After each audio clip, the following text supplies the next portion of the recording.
하나님의 말씀, 살아있는 하나님의 말씀을 저희가 어떻게 하면 묵상을 잘하고 또 묵상을 통해서 하나님의 말씀을 깨닫고 우리가 변화되기를 원합니다. 하나님, 오늘 이 세미나를 통해서 저희들을 깨닫게 하시고 하나님의 말씀을 잘 묵상할 수 있도록 도와주시기를 원합니다. 하나님 감사합니다. 예수님의 이름으로 기도합니다. 아멘. 자, 우리 리붓 묵상 세미나입니다.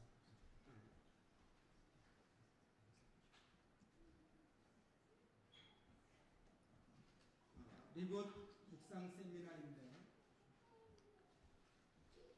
우리 전에 묵상 세미나에 참석하신 분들도 있고 그렇지 않은 분들도 계신데 오늘은 이제 이 전과 약간 제가 다르게 그렇게 해서 진행하고자 합니다.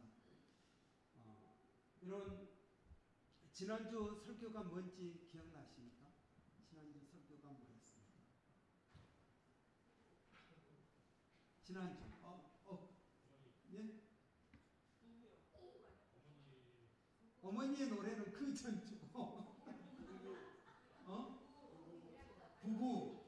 부부 연합되었습니까? 그러니까 여러분 우리가 말씀을 오래 기억하지 못한다는 사실입니다. 말씀을 오래 기억하지 못한다. 그럼 우리가 기억하지 못하는 말씀을 그 말씀이 우리 가운데 역사할까요? 역사 안 할 것입니다. 그래서 말씀을 듣는 게 중요한 게 아니다. 그렇습니다. 또 한 번 들은 설교를 언제까지 여러분 기억하십니까? 제가 학교에 가서 이제 월요일날 수업을 할 때 학생들에게 물어봅니다. 어제 목사님 설교가 뭐였습니까? 그렇게 물어보면 그분들이 다 전도사, 권사, 장로, 집사님들이지 않습니까? 24시간이 안 될 거 아닙니까? 제가 아침 9시 좀 넘어서 물어본 거니까 24시간이 안 됐는데도 어제 설교가 뭐였는지 기억나지 않습니다. 여러분, 그리고 설교를 또 듣습니다. 새벽기도 때 또 설교를 듣고 그렇게 합니다. 그래서 여러분, 우리의 가장 큰 문제는 말씀을 안 듣기 때문이 아니라 그 말씀을 기억하지 못하고 그 말씀이 내 삶 가운데 스며들지 못한다 하는 것입니다. 그럼 제가 물어볼까요? 오늘 설교는 뭐였습니까? 오늘 설교 본문 뭐였습니까? 갈라디아서 6장 6절. 외우기도 쉽게 제가 6장 6절 했습니다. 설교 제목은 뭐였습니까? 1시간 전에 우리 한 2시간 전에 들었던 설교. 가르치는 자와 가르치는 받는 자에 대해서 했습니다. 근데 이걸 집에 가면서 잊어먹습니다. 그리고 또 설교를 또 듣고 새로운 설교를 또 듣고 그렇습니다. 그러니까 말씀이 없는 게 아니라 말씀은 많은데 그 말씀이 내 삶에 들어오지를 못한다 하는 것이 문제입니다. 그러면 여러분, 이 가로 안에 있는 게 무엇일까요? 무엇이 바뀌면 행동이 바뀌고, 행동이 바뀌면 습관이 바뀌고, 습관이 바뀌면 인격이 바뀌고, 인격이 바뀌면 생각. 예, 그렇습니다. 생각입니다. 생각. 그래서 여러분, 우리가 묵상한다는 것은 생각을 바꾸는 작업입니다. 생각을 바꾸지 않고 행동을 바꾸십시오. 아무리 이야기해봐야 안 됩니다. 여러분, 많은 분들이 요즘은 생각하는 걸 싫어합니다. 그리고 눈에 보이는 것, 그것도 즉각적인 것, 이런 것만 생각을 합니다. 그런데 그렇게 해가지고는 안 된다는 것입니다. 성경은 우리에게 뭐하라? 생각하라 하는 것입니다. 생각하라. 묵상은 무슨 연습이라고요? 생각하는 연습입니다. 생각을 해야 됩니다. 감각적으로 이렇게 해가지고는 안 된다 하는 것입니다. 생각을 해야 됩니다. 그래서 어떤 신학자는 이렇게 이야기했습니다. 원죄가 뭐냐? 원죄. 아담과 하와가 선악을 따먹었는데 그게 생각의 게으름이다 하는 것입니다. 생각하지 않고 눈에 보니까 보암직스럽고 먹음직스럽고 탐스럽게 보였다 하는 것입니다.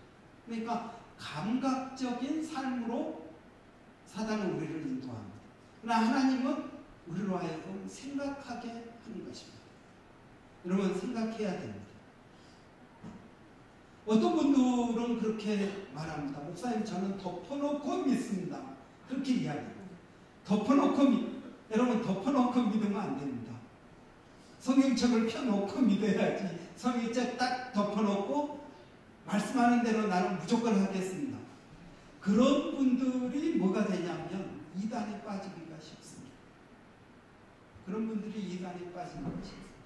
그래서 여러분 베레아 사람들처럼 말씀을 받으면 그런가 하여 그 말씀을 상고하는 사람들이 되어야 된다는 것입니다. 그러니까 생각을 해야 됩니다. 생각하지 않으면 사단에게 넘어지든지 이단에게 빠지든지 합니다. 그래서 생각한다라는 것은 이 하나님의 말씀이 나의 가치관으로 받아들여지는 것을 말합니다. 오늘날 많은 성도들이 하나님의 말씀을 듣습니다.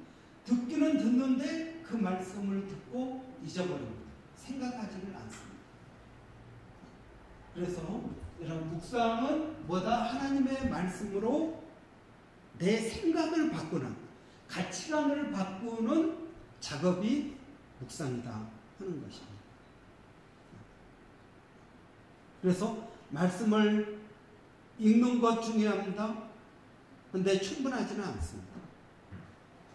성경 공부를 하는 것 중요합니다. 그것도 충분하지 않습니다. 여러분 묵상이 필요합니다. 그러면 묵상은 뭡니까? 말씀을 생각을 하면서 말씀을 깨닫습니다. 깨달을 때 여러분 말씀을 깨달을 때 내 생각이 바뀌고 가치관이 바뀝니다. 이게 중요한 작업이고요. 두 번째는 우리 안에 뭐가 있느냐 하면 우리의 마음밭 안에 많은 돌멩이, 가시가 있다 하는 것입니다. 가시덤불이 있습니다. 그러니까 하나님의 말씀을 받지만 받을 때는 기쁨으로 아멘 하지만 집에 돌아가면서 잊어버립니다. 환란이 오고 여러 가지 어려움이 오고 유혹이 오면 거기에 빠져버립니다. 왜 그럴까요? 내 안에 아직도 세상을 좋아하는 마음이 있습니다. 내 안에 아직도 누군가를 미워하는 마음이 있고 내 자아가 있다는 겁니다. 이 자아를 깨트려야 되는데 자아를 어떻게 깨트립니까? 자아를 어떻게 깨트릴 수 있습니까? 왜 교회를 10년, 20년, 30년, 40년을 다녀도 사람이 변화되지 않을까요? 그 이유는 저는 딱 한 가지라고 생각합니다. 그분이 기도를 안 해서도 아니요. 그분이 성경 공부를 안 하는 것도 아니고 성경을 안 읽은 것도 아닙니다. 딱 한 가지. 그게 뭐냐면 말씀이 내 것이 되지 못했다는 것입니다. 들은 풍월은 있어서 말은 잘합니다. 근데 여러분 하나님의 나라는 말에 있지 않고 능력에 있습니다. 이 능력이 어떤 능력입니까? 나를 변화시키는 능력입니다. 내 안에 씨를 뿌리려고 하기 위해서 먼저 내 안에 있는 돌을 여러분 하나씩 하나씩 꺼내야 됩니다. 내 안에 있는 가시덤불을 뽑아내야 됩니다. 그 작업이 뭐냐면 묵상입니다. 이것은 목사님이 할 수 있는 것도 아닙니다. 성경 공부를 통해서 하는 게 아닙니다. 왜? 우리 안에 있는 문제요. 이것은 나만이 할 수 있습니다. 하나님과 여러분 관계 가운데서 이게 이루어지는 것입니다. 예배드린다고 없어지는 거 아닙니다. 기도하면은 없어질까요? 아니요. 기도하는 사람들이 오히려 더 자아가 강한 사람들이 있습니다. 여러분, 내 자아를 깨트리는 것, 내 안에 있는 돌멩이, 내 안에 있는 가시덤불을 뽑아내는 것은 묵상 외에는 없습니다. 하나님의 말씀과 내가 1대1로 만나야 됩니다. 그럴 때 내 삶의 변화가 있습니다. 그러지 않고 여러분 신앙생활을 우리 예배 드렸죠? 서로 예배 끝나고 교제하고 웃고 즐겁게 잘 지냅니다. 이렇게 10년 20년 한들 여러분 교회는 성숙되지 못합니다. 세 번째는 뭐냐면 그리스도인을 성장시키는 성령의 작업이다 하는 겁니다. 우리가 묵상 그러면 성령과 굉장히 밀접한 연관이 있습니다. 성령. 우리가 좀 이따 성령이 어떻게 이 묵상 가운데서 나를 변화시키는지 보도록 하겠습니다. 여러분은 성령을 믿으십니까? 성령께서 여러분 안에서 역사하신다는 걸 믿습니까? 그런데 그걸 내가 어떻게 아느냐 하는 것입니다. 그게 묵상입니다. 그래서 여러분 우리가 기본적으로 하나님의 말씀은 뭐다? 빛입니다. 빛이라는 말은 여기서 여러분 나를 인도하는 말씀이다 하는 것입니다. 내가 어둠 가운데 있습니다. 어디로 가야 될지 모릅니다. 무엇을 해야 될지 모릅니다. 그럴 때 하나님의 말씀이 나를 인도하십니다. 그 다음에 칼입니다. 여러분 이 칼은 무슨 칼이라고 그랬습니까? 하나님의 말씀은 살았고 운동력이 있어 좌우의 날선 어떤 것보다도 예리하여 우리의 혼과 영과 골수를 찔러 쪼개고 남음이 있다고 그랬습니다. 그러면 이 말씀은 어떤 칼입니까? 이 칼은 전쟁하는 칼이 아니라 그랬습니다. 이 칼은 뭐라고요? 수술용 칼이라 그랬습니다. 그래서 나의 그 모난 부분, 잘라내야 될 부분을 정확하게 잘라냅니다. 수술하는 도구라고 그랬습니다. 그러니까 나를 변화시키는 말씀, 나를 온전케 할 수 있는 말씀이 하나님의 말씀입니다. 그 다음에 말씀은 뭐다? 거울입니다. 그래서 우리는 성경을 묵상할 때 누구를 봅니까? 나를 비춰보는 것입니다. 여러분 오늘 설교가 가르치는 자와 가르침을 받는 자에 대해서 말씀을 들었습니다. 그러면 여러분은 말씀을 그렇게 중요하게 생각합니까? 여러분 삶 가운데에서 그런 내 모습을 말씀에 비춰보는 것입니다. 아, 내가 의외로 말씀을 그렇게 중요하게 생각하고 있지 않구나 하는 우리 자신을 발견하게 된다는 것입니다. 이게 거울이다 하는 것입니다. 거울입니다. 그 다음에 말씀은 뭐라고요? 방망이입니다. 말씀은 불이라고 그랬습니다. 방망이와 불, 이 두 개를 연결시키는 것은 뭐냐면 대장장이가 여러분 쇠를 자기가 원하는 연장을 만들려고 할 때 어떻게 합니까? 불 속에 집어넣었다가 그 다음에 그걸 끄집어내서 방망이로 두드립니다. 이건 뭐냐면 하나님께서 원하시는 나를 만들어가는 과정이 뭐다? 말씀입니다. 묵상입니다.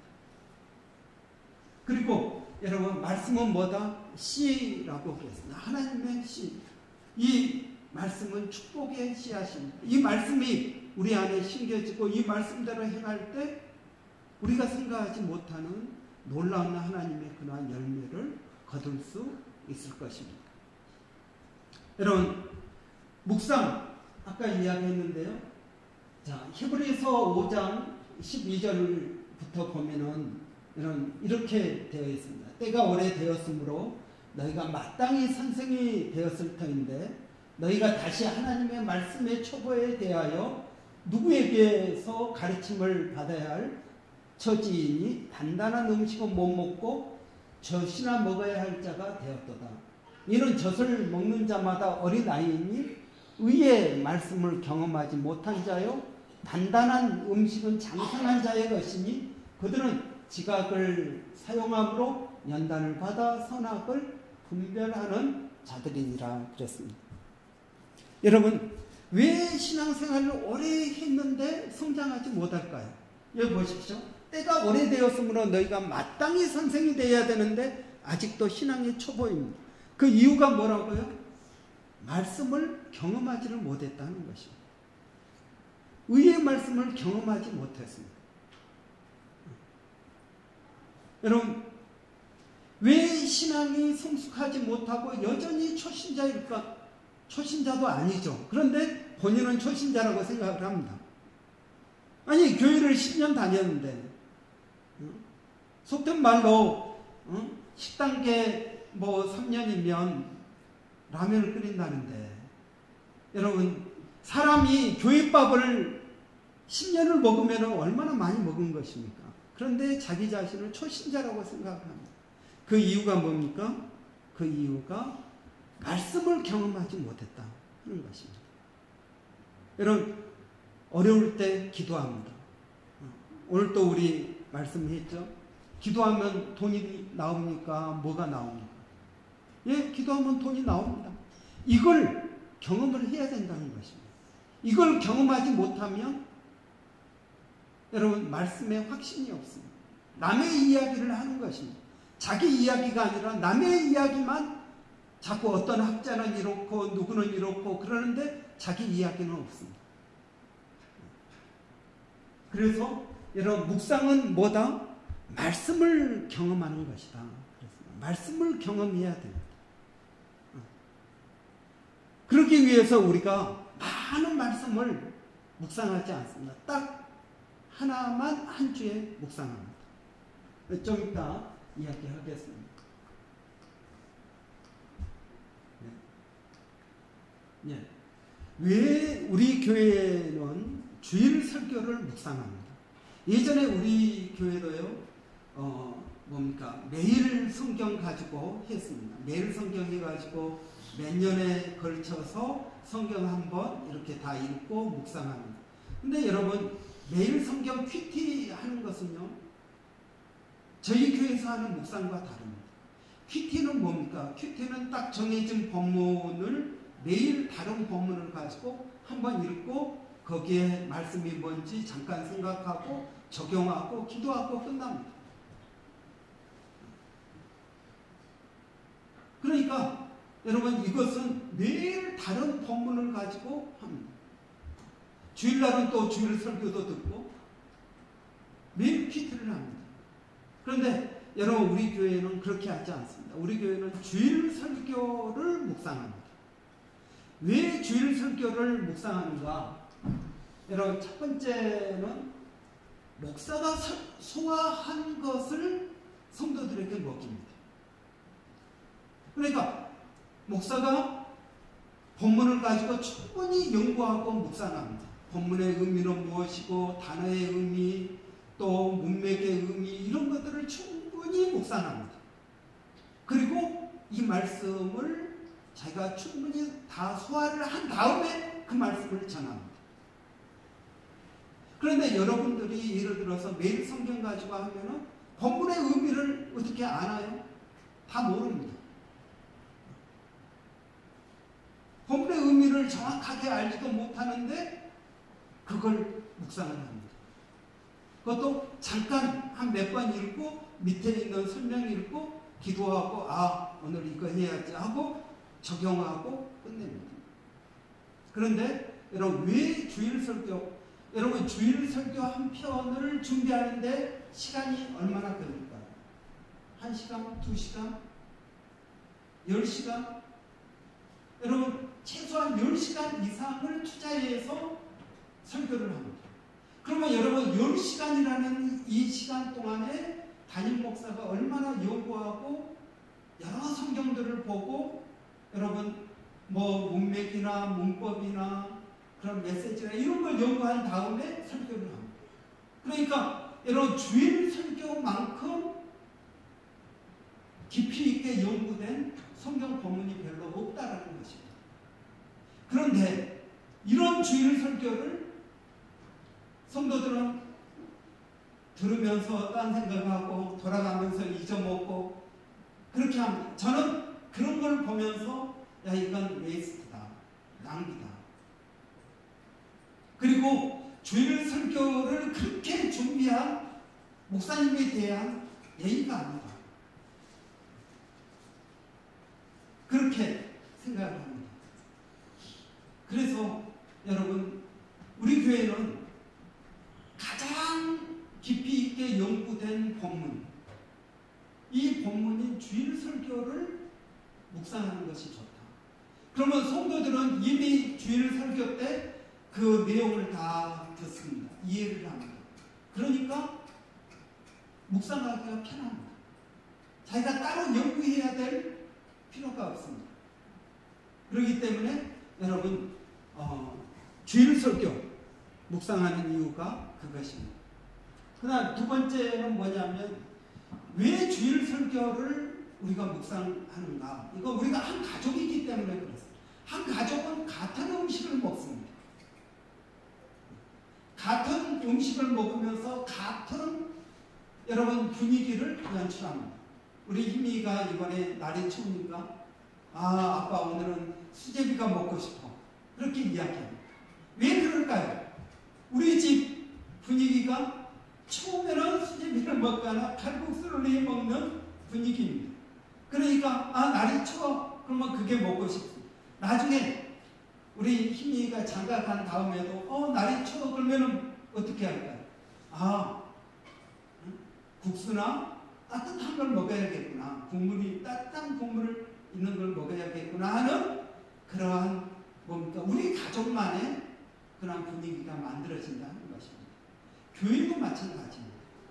교회도 저는 우리가 한 식구다라는 말은 한 본문을 같이 먹고, 담임 목사도 먹고, 우리 권사님도 먹고, 안수 집사님도 먹고, 모든 식구들이 먹어야 된다고 생각합니다.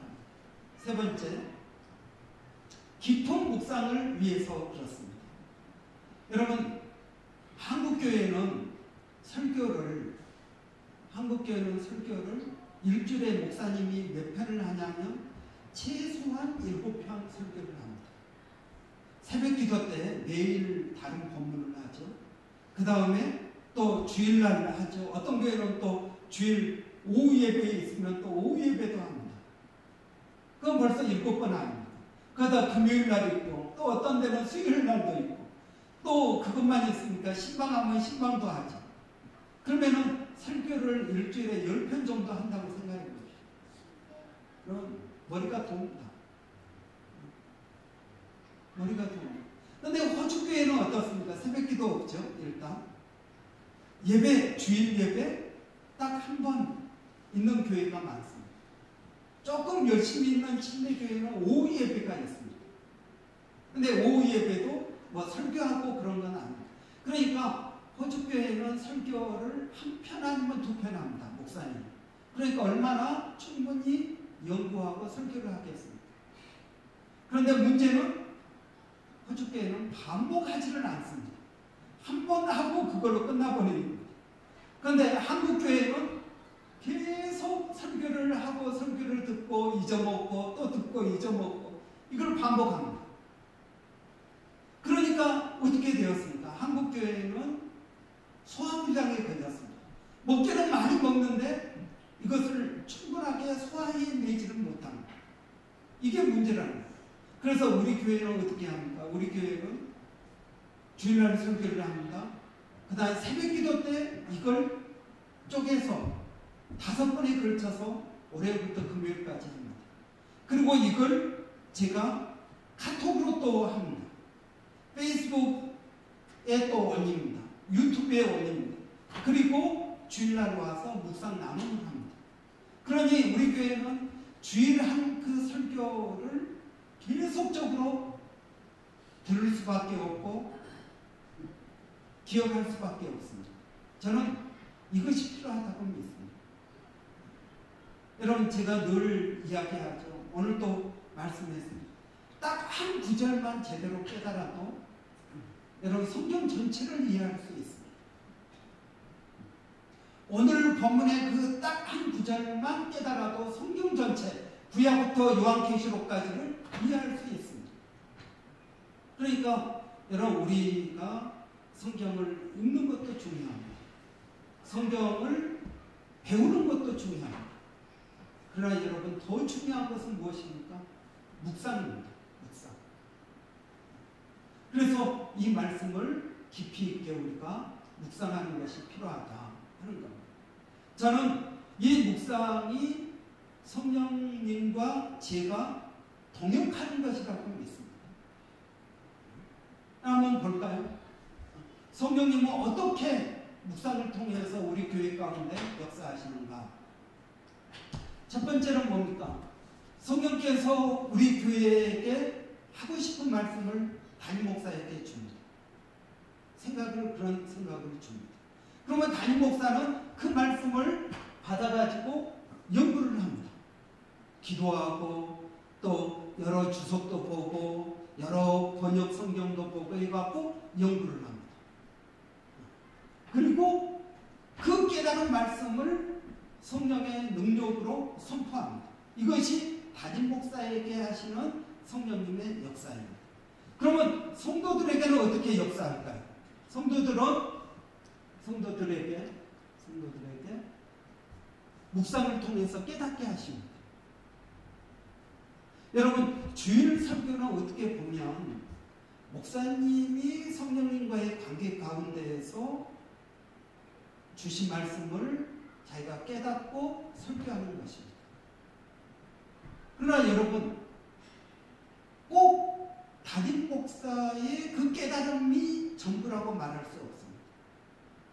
하나님의 말씀은 굉장히 깊습니다.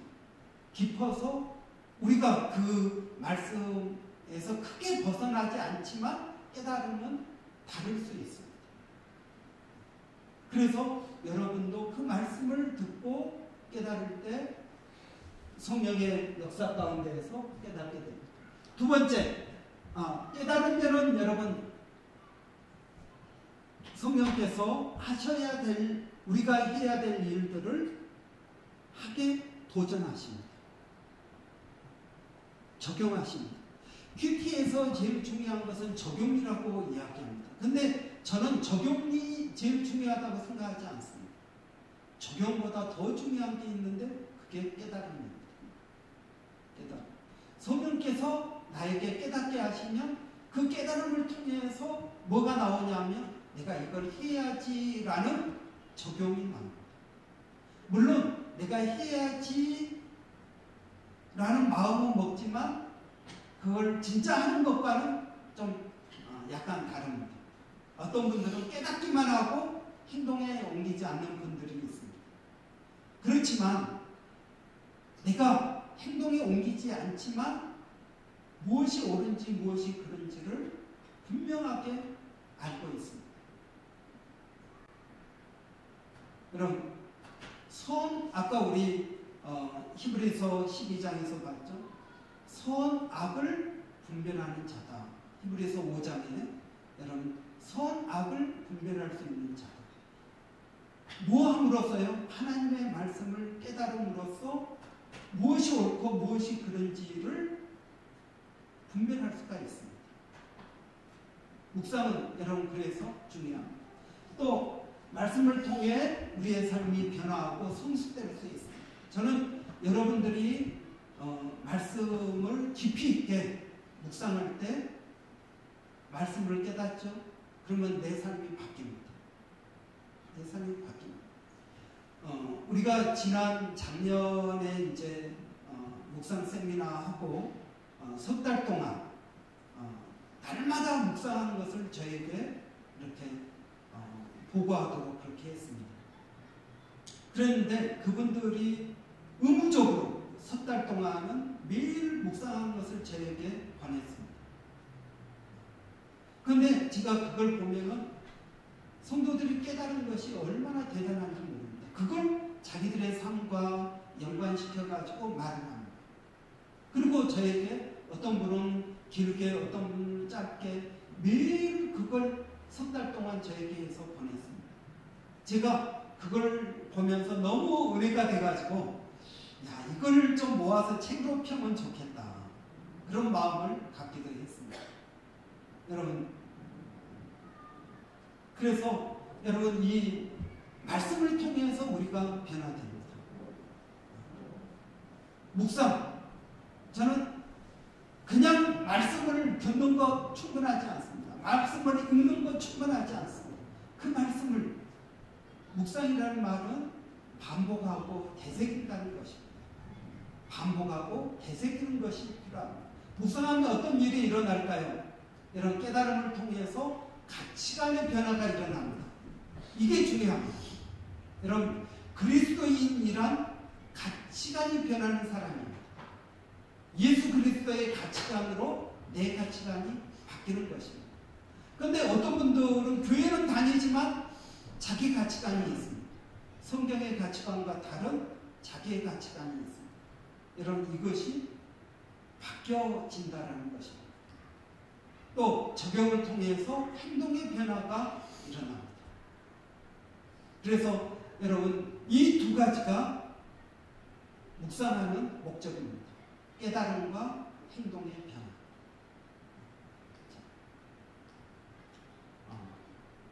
그 다음, 그러면 묵상을 어떻게 합니까?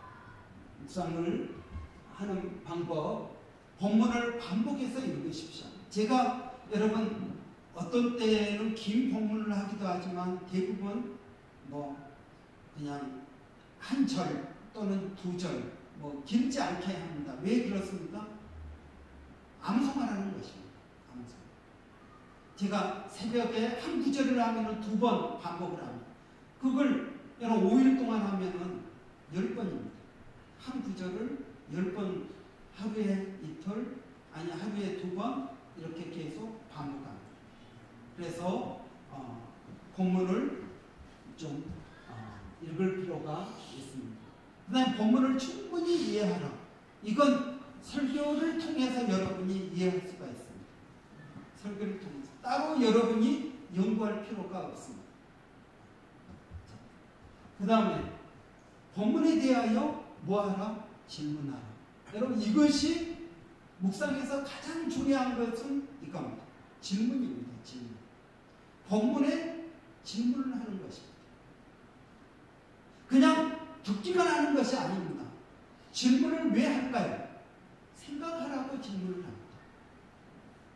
뱀이 에덴 동산에서 뱀이 하와에게 질문을 합니다. 뭐 하라고 질문합니다? 생각하라고 질문합니다. 뭘 생각합니까?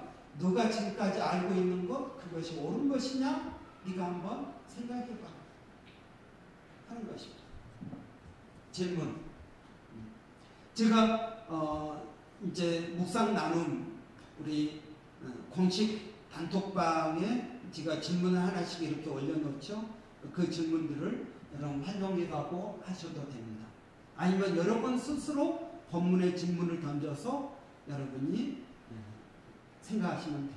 중요한 건 뭡니까? 제가 매일 질문을 하나씩 이렇게 던지죠. 근데 그 질문을 날마다 그 질문을 다 답할 필요가 없습니다. 어느 것 하나가 딱 걸리면 그것만 일주일 내에 생각하시면 됩니다. 도대체 그게 뭘까? 부부 연합되었습니까? 지난주 설교입니다. 그럼 우리 부부는 연합되었나? 한번 생각해 보십시오. 우리 부부는 연합되었나? 연합이 안 되었어. 그럼 왜 안 되었지? 뭐가 문제지? 이렇게 생각을 해보는 것입니다. 깨달음을 얻기 위하여 기도하라. 깨달음이라는 말을 다른 말로 하면 지혜입니다. 누구든지 지혜가 부족하면 꾸짖지 아니하시고 후히 주시는 하나님께 구하라. 여러분, 깨달음이 필요합니다. 그래서 깨닫기 위해서 뭐하라? 기도하라 하는 것입니다. 그 다음에 하나님의 마음을 생각하라. 하나님께서 왜 이 말씀을 하셨을까? 여러분, 오늘 가르침을 받는 자는 말씀을 가르치는 자와 모든 좋은 것을 함께하라. 하나님이 왜 이 말씀을 우리한테 하실까? 그 하나님의 마음은 무엇일까? 하나님께서 이 말씀을 통해서 만들고자 하는 우리 교회의 모습은 어떤 모습일까? 여러분, 이렇게 하나님의 마음을 생각하는 것입니다.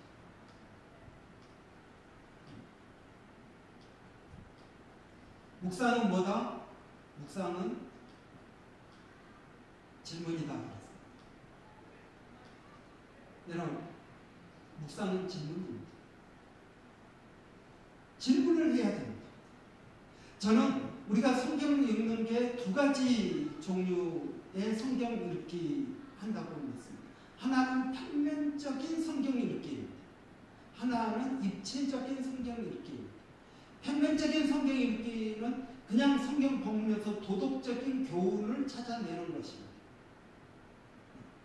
그냥 성경에서 말하는 진리를 그냥 받아들이는 것입니다.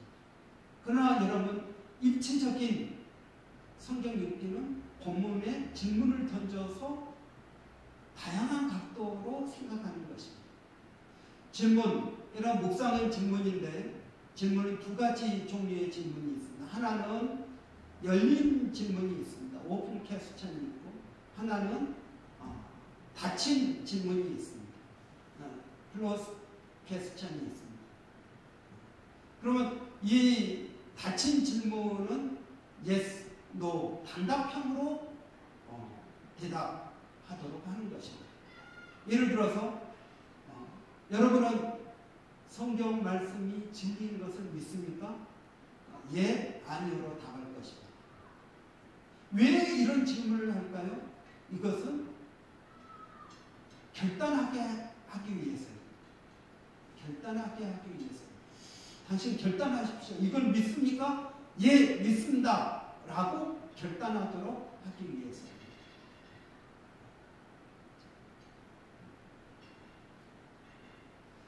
그렇지만 오픈 퀘스천, 열린 질문은 어떻습니까? 당신은 이것을 어떻게 생각하십니까?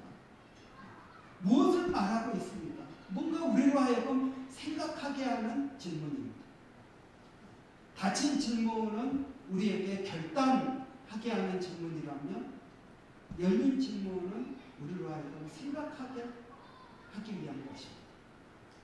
그럼 한번 연습을 해보시자고요.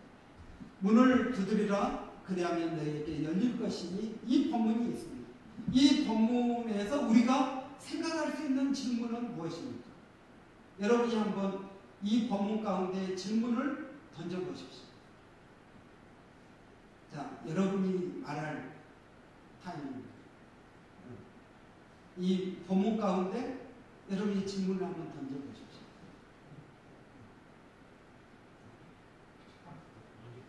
예? 언제까지 두들겨야 됩니까? 예, 그렇습니다. 좋은 질문입니다. 또 언제까지 두들겨야 됩니까? 또 어떤 질문, 여러분 질문을 던져야 됩니다. 이 본문을 그냥 문을 두드리라 그러면 너희에게 열릴 것입니다. 예, 우리는 문을 두드려야 됩니다. 그러면 열릴 것입니다. 이게 평면적인 성경 읽기입니다. 그런데 여러분, 입체적인 성경 읽기를 하면 어떻게 되겠어요? 문을 두드리라 그러면 너희에게 열릴 것입니다. 여러분, 예? 예. 그 문을 두드리라, 이것은 소리를 내라는 말이다. 예. 그렇습니다. 또 질문을 또 해보십시오.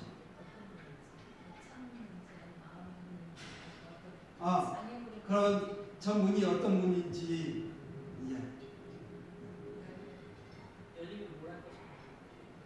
열리면 뭐 할 것인지. 예. 또 문을 안 두드리면 안 열릴 것이다. 예. 그리고 문을 안 두드리면 안 열린다는 것입니다. 문을 어떤 사람은 두드리지만 어떤 사람은 안 두드려요. 안 두드리면 안 열린다는 것입니다. 여러분, 문도 종류가 있습니다. 자동문이 있습니다. 요즘 문은 자동문이 많죠. 어린애가 서도 문이 열리고, 예쁜 아가씨가 서도 문이 열리고, 남자가 서도 열리고, 상관이 없습니다. 그런데 이 문은 무슨 문이에요? 자동문이 아닙니다. 저절로 열려지는 문이 아니다. 오픈 세세미 한다고 열려지는 게 아니다. 그런 것입니다. 또 여러분 이 본문에 대해서 질문을 또 해보십시오.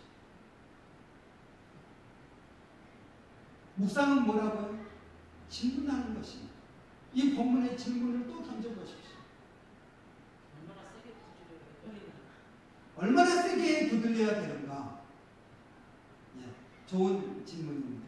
얼마나 세게 두들려야 될까요? 안에서 들을 수 있을 만큼.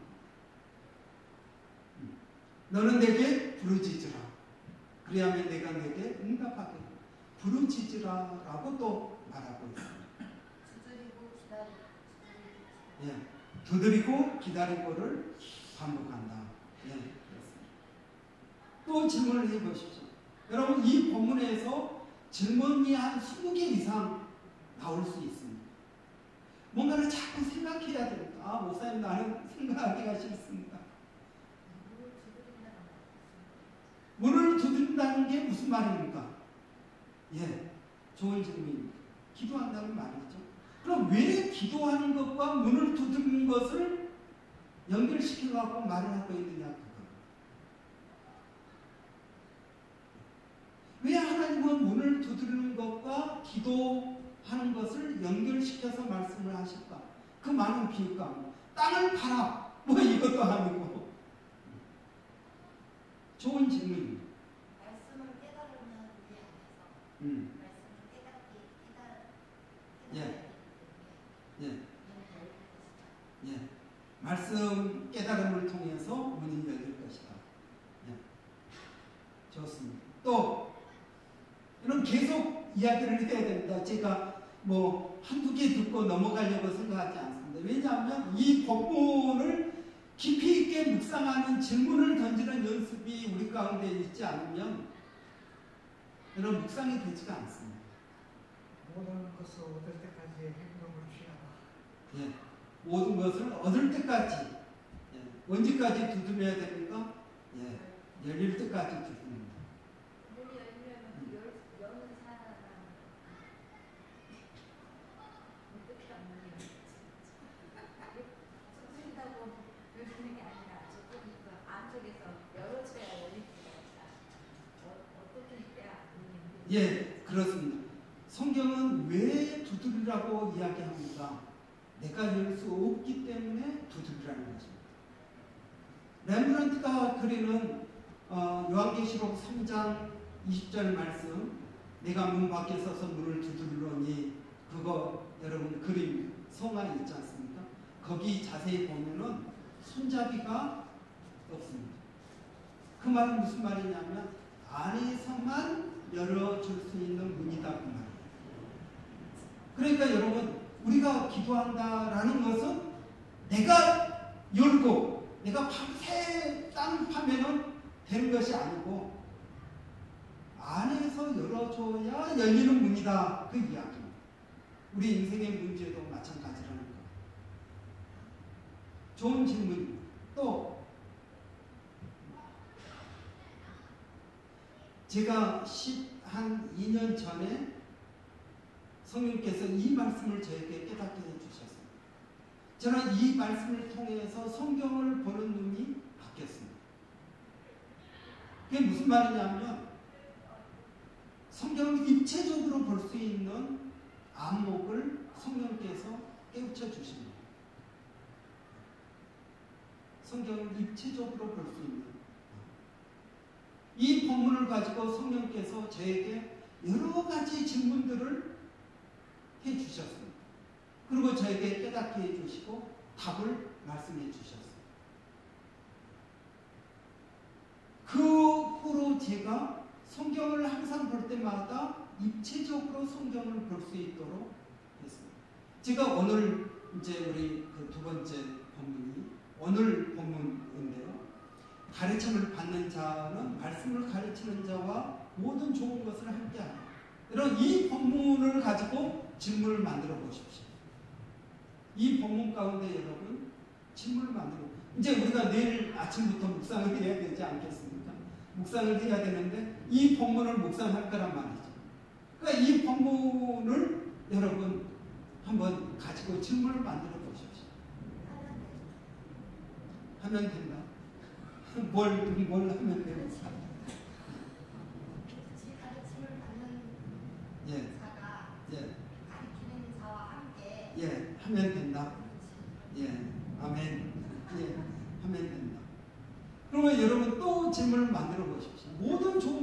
뭐냐?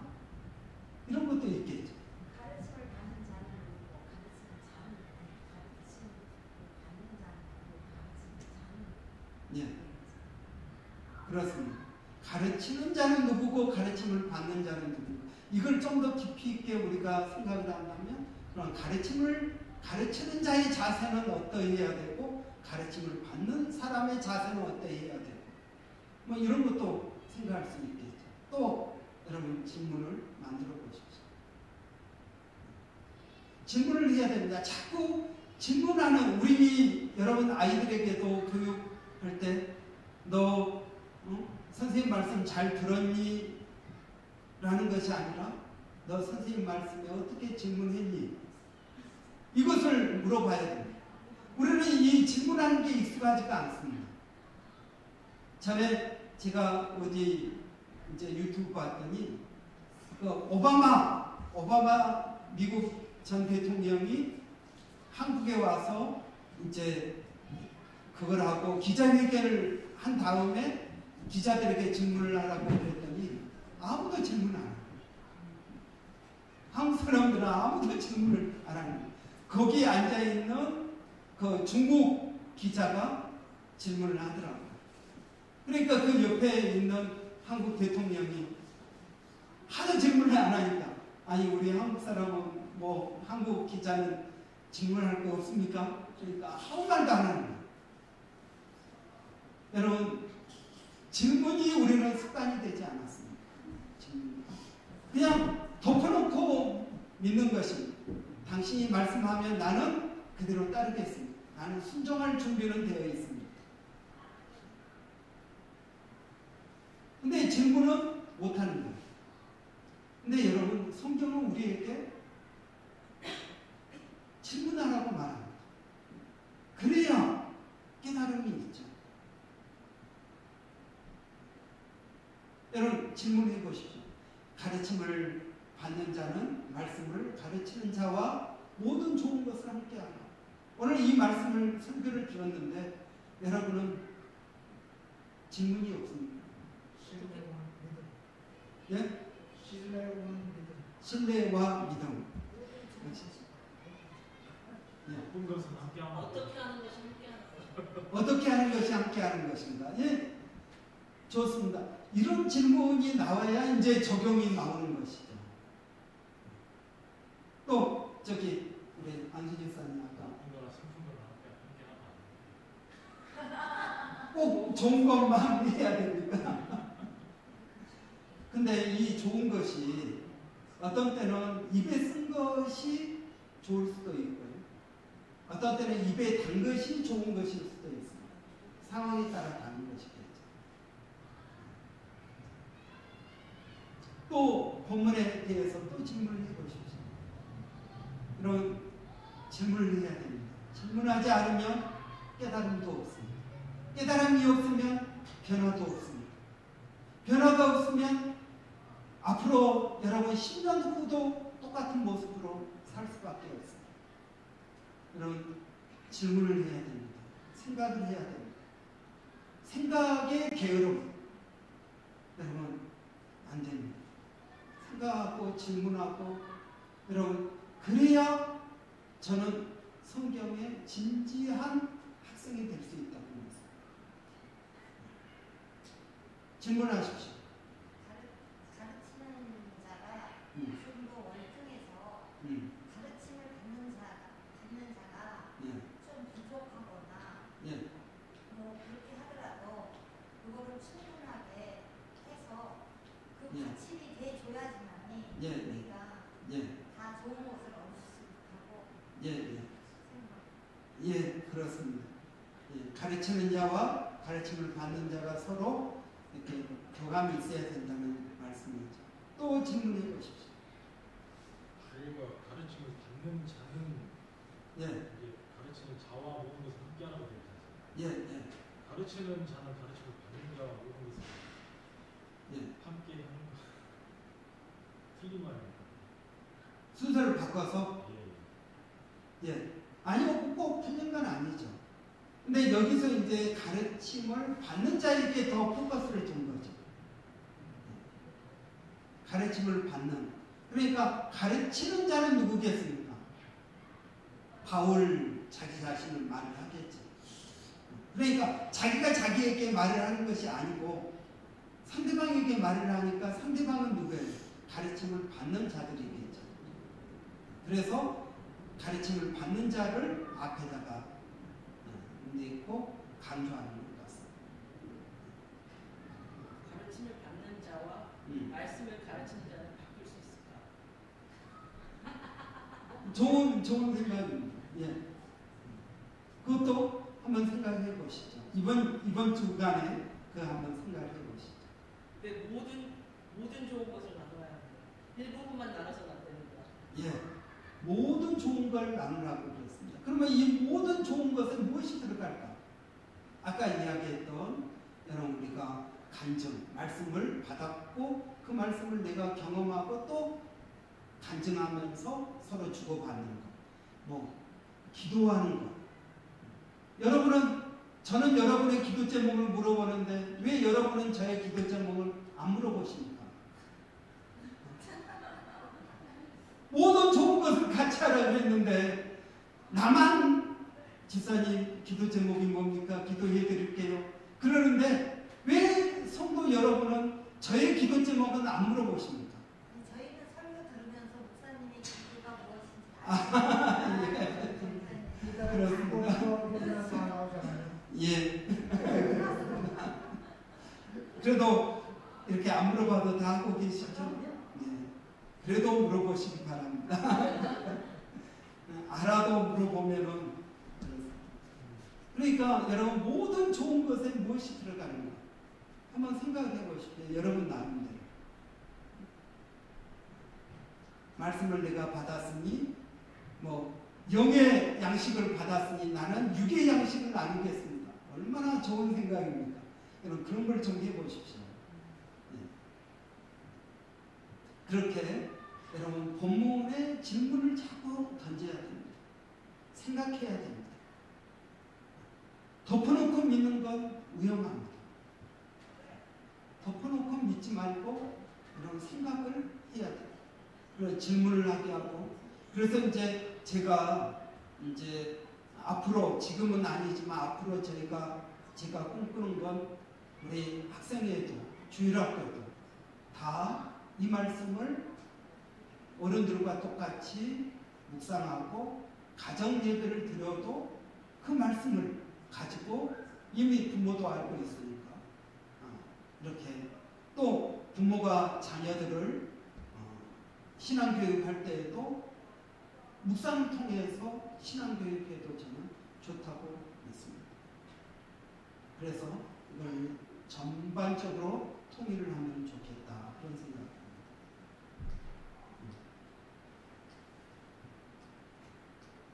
왜 안 넘어갑니까? 자, 묵상의 예. 우리 이제 거의 다 했습니다. 묵상의 예. 성경의 시편 73편에 보면은 이 시인이 이걸 고민을 합니다. 뭐냐 하면은 왜 의인은 잘 안 되고 악인은 잘 되는가? 어느 정도로 잘 되냐 하면 악인은 죽을 때도 평안하게 죽어. 아프면 돈이 있으니까 병원에 가서 제일 좋은 의사 치료도 받고 그러는데 의인은 그렇지가 않다. 세상이 너무 불공평하다. 이게 시인이 고민한 고민이었습니다. 이거에 대해서 자기가 늘 뭐 했다고요? 왜 악인은 형통하고 의인은 고난을 당하는가? 16절을 보니까 내가 어쩌면 이를 알까 하여 생각했다라고 말합니다. 생각했다는 겁니다. 생각했다. 그리고 이것을 내가 계속 생각하는데 답이 없어서 나에게 뭐가 됐다? 고통이 되었다. 그런데 17절에 보니까 하나님의 성소에 들어갈 때 내가 그들의 종말을 깨달았나이다. 하나님 앞에 예배드리러 들어가면서 그걸 깨달았다는 거예요. 묵상을 통해서 말씀을 성령께서 깨닫게 하신 것입니다. 생각이 있어야 됩니다.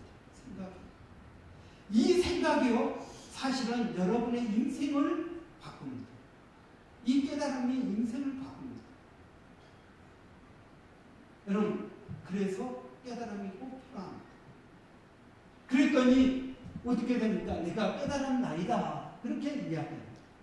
그 27절, 28절 보면은 시인이 변화됩니다. 어떻게 변화됩니까? 28절에 보면 하나님께 가까이함이 내게 복이라. 내가 주 여호와를 나의 피난처로 삼아 주의 모든 행적을 뭐하리라? 전파하리라 그랬습니다. 이제 내가 이 깨달은 이것을 내가 다른 사람들에게 전파하겠다라는 결단이 생기고 적용이 된 것입니다. 여러분, 말씀은요, 희한합니다. 말씀은 우리가 그 말씀을 이렇게 깊이 있게 묵상하면 깨닫게 되죠. 깨달으면 반드시 우리에게 행동을 옮기도록 도전합니다. 이게 성령께서 여러분 가운데 일하신다는 증거입니다. 여러분, 저는 예전에 큰 교회, 뭐 한 몇천 명, 몇만 명, 뭐 이런 그런 교회들을 보면은 저게 교회있나? 뭐 목사님이 성도들의 이름도 모르고 뭐 뭣도 모르고 그냥 수많은 사람들 있고 자기는 혼자 설교하고 그냥 끝나잖아요. 신방을 하면 얼마나 하겠으며 뭐 가르치면 얼마나 가르치겠어요. 그런데 제가 깨달음이 생겼어요. 그게 뭐냐 하면 어떻게 그렇게 몇만 명의 성도들을 목회를 할까? 그게 정말 목회일까? 라고 생각을 했는데 제게 깨달음이 났습니다. 그 깨달음이 뭐냐면 성령님과 동역하면 그렇게 할 수 있습니다. 그러니까 아까 제가 말씀드린 것처럼 목사님이 단에서 선포를 합니다. 성령을 통해서 선포를 합니다. 그러면 이 말씀은 살아있는 말씀이 돼서 성도들의 마음에 다 씨앗으로 지금 심겨졌다는 거예요. 그러면 주중에 성령께서 그 말씀을 통해서 성도들 가운데 역사를 하고 각자 깨달음이 있고 기도를 각자 하게 되고 이렇게 각자 성령 가운데에서 신앙생활을 하면은 수천 명, 수만 명도 목회할 수가 있는 거예요. 그렇다고 여러분 뭐 20명, 30명 넣고 목회한다고 목사님이 모든 걸 다 해줄 수 있습니까? 아닙니다. 그래서 여러분 우리가 묵상 그러면은 성령님과 동역하는 것입니다. 저는 성령님께 받은 말씀을 기도와 연구를 통해서 성령의 능력으로 선포를 하고 성령님은 그 뿌려진 씨앗을 주중에 관리하십니다. 여러분의 각자의 처지와 환경에서 성령님께서 역사하신다 하는 것이죠. 이게 성령님과 동역한다는 의미입니다. 저는 우리 교회가 성령님과 동역하는 교회가 되기를 원합니다. 그러기 위해서는 여러분이 진지해져야 됩니다. 말씀을 받습니다. 그러면 이 말씀을 생각을 해야 됩니다. 잊어버립니다. 여러분 그러면 안 될 거예요. 생각을 해야 됩니다. 생각하도록 새벽 기도 때 제가 반복을 계속합니다. 일주일 동안은 우리가 이 말씀을 깊이 있게 생각해 보죠. 여러분 우리가 내일 아침부터 갈라디아서 6장 6절 한 구절을 일주일 동안 제가 20분씩 그러면은 5일이면 100분입니다. 100분 동안 한 구절을 가지고 설교를 할 겁니다. 그러면 여러분 다른 목사님들은 다 놀래요. 한 구절을 100분 동안 1시간 40분 동안 설교를 한다. 여러분 웬만한 능력 갖고는 되지 않습니다.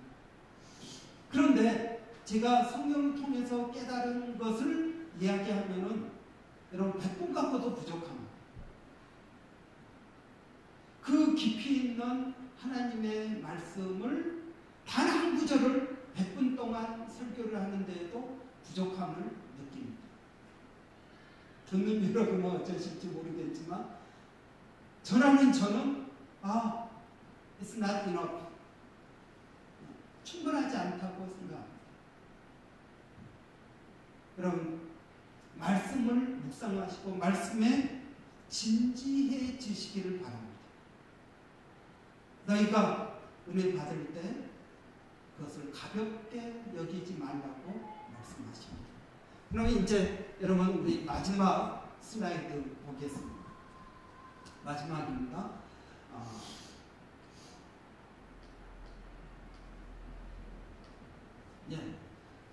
이런 묵상을 이제 하시면은 여러분이 깨닫게 될 것입니다. 그때 그 깨달음을 오늘 설교 때도 말했지만 꼭 저에게 좀 나눠주시기를 바랍니다. 여러분 뭘 깨달으면 사람이 굉장히 기쁘거든요. 그리고 감격하고요. 굉장히 놀랍고 놀라움, 기쁨, 감격 이런 것들이 나타납니다. 그런 것들이 있다면 저와 나눠주십시오. 근데 가끔 보면은 성경을 아전인수격으로 해석하시는 분이 있습니다. 그 아전인수격이 뭐냐면 자기 중심적으로 해석을 한다는 말입니다. 자기 중심적으로. 그렇게 되면은 성경을 오해할 수가 있습니다. 그렇기 때문에 꼭 리더들과 소그룹에서 묵상을 나누시고 그리고 그것을 여러분 저하고도 같이 나누시면 좋겠습니다. 그러면 기쁨은 2배로 될 것입니다. 묵상은 굉장히 섬세한 영적인 일입니다. 성령님께서 하시는 일이기 때문에 그렇습니다. 그래서 여러분 깨달은 것은 저와 꼭 나누시기를 바랍니다. 또 묵상이 교회 성경 전체 메시지에서 벗어나서는 안 됩니다. 예수 그리스도 믿음으로 구원을 받은 또 십자가의 은혜, 회개 이런 것들에서 벗어나게 이상하게 또 그냥 해석을 하면 안 됩니다. 그래서 우리가 묵상 나눔을 하고 묵상 나눔을 통해서 서로 이렇게 이제 보완하고 깨닫고 하는 것이 필요하다고 믿습니다. 그리고 너무 주관적으로 해석하는 것은 위험한 것입니다. 그래서 주일날 여러분 제가 전하는 그 말씀 거기서 크게 벗어나지 않고 이것을 자기 개인의 삶에 적용하고 깨닫는 그런 은혜가 있기를 바랍니다. 그래서 여러분 묵상 이제 6월 달부터 저희가 소그룹 통해서 묵상을 하게 될 것입니다. 묵상 나눔 여러분 성경 읽는 것 중요합니다. 묵상하는 건 더 중요합니다. 묵상도 어떻게 하라고요? 생각하라고 했습니다. 생각하라. 질문을 하라. 생각과 질문. 이 2가지가 꼭 필요합니다. 하나님은 이것을 통해서 우리가 하나님의 뜻들을 알아가기를 원하십니다. 그런 어떻게 보면은 쉽지 않은 일입니다. 쉽지 않은 일이지만 저는 이것이 신앙 성장에 꼭 필요한 일이라고 믿습니다. 그래서 여러분 우리 교회는 묵상하는 교회, 주일 설교를 묵상하는 교회, 일주일 동안 묵상하는 교회, 그런 교회가 되기를 바랍니다. 혹시 지금까지 한 것 가운데 질문이 있으시면 질문하시기를 바랍니다. 질문이 중요하다고 했습니다. 그럼 지금까지 한 것 가운데 질문 혹시 있으십니까? 이해가 되지 않은 것들이 있으십니까?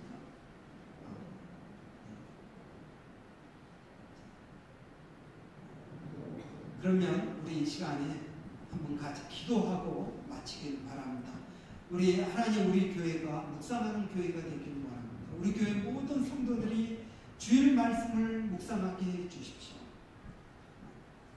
그리고 이 말씀 통해서 우리가 깨달음을 있게 하시고 말씀이 나를 만드는, 말씀이 변화시키는 내가 되게 달라고 우리 한번 같이 위해서 기도해 주시고, 또 저를 위해서도 기도해 주시고, 또 우리 소그룹 모임을 위해서 소그룹 때 우리 묵상 나눔을 할 텐데 우리 한번 위해서 같이 한번 기도하시고, 우리 제가 기도하고 마치겠습니다. 한번 기도하겠습니다. 살아계신 아버지 하나님, 은혜를 감사합니다. 아버지 하나님, 우리 교회가 묵상하는 교회가 되기를 원합니다. 아버지 하나님의 말씀을 진지하게 대하고 이 말씀을 깊이 생각하고 또 이 말씀에 질문을 함으로써 아버지 우리가 깨달음을 얻기를 원합니다. 아버지 하나님, 우리에게 은혜를 더하여 주시옵소서. 하나님의 말씀과 이 세상이 다릅니다. 하나님, 이 다른 세상에 하나님의 말씀을 어떻게 적용시켜야 될지 아버지 우리는 생각할 수밖에 없습니다. 아버지 하나님, 우리에게 은혜를 더하여 주시어서 살아있는 하나님의 말씀, 아버지 하나님, 이 말씀이 우리의 삶 가운데 그대로 일어나게 하여 주시기를 원합니다. 그래서 하나님의 말씀을 우리 모두가 깨닫고 아버지 믿음으로 나아가는 저희들이 되게 하여 주시옵소서. 이제 아버지 소그룹에서 말씀을 아버지 또 나누기를 원합니다. 아버지 하나님, 소그룹마다 아버지 말씀을 나눌 때 놀라운 깨달음이 있게 하시고 깨달음이 우리의 삶의 변화로 나타나게 하시고 아버지 또 우리 교회가 이러한 성령의 사역을 통해서 부흥되어지는 은혜가 있도록 하나님 도와주시기를 원합니다. 아버지 하나님, 우리 교회 가운데 하나님 성령과 동역하는 교회가 되게 하여 주시기를 원합니다. 아버지 하나님, 목사 혼자서 이리 뛰고 저리 뛰는 교회가 아니고 아버지 사람들만 열심히 일하는 교회가 아니고 성령님께서 일하시는 교회가 되기를 원합니다. 아버지 하나님, 우리 모든 아버지 사역자들, 우리 집사님들 아버지 모두 성령님의 인도하심에 순종하며 나아가는 저희들이 되게 하여 주시옵소서.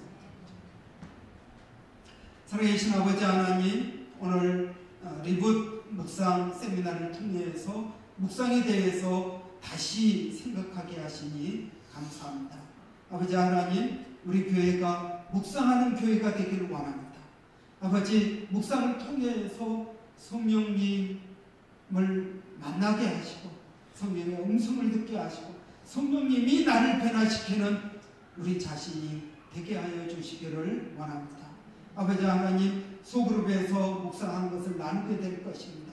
매일 새벽마다 아버지 하나님, 주일 말씀을 묵상하고 또 듣고 또 생각하고 더 깊이 생각하고 질문하고 하게 될 것입니다. 이 모든 과정 가운데 성령님 함께하여 주시기를 원합니다. 아버지 하나님, 우리 교회는 성령님과 동역하는 교회가 되기를 원합니다.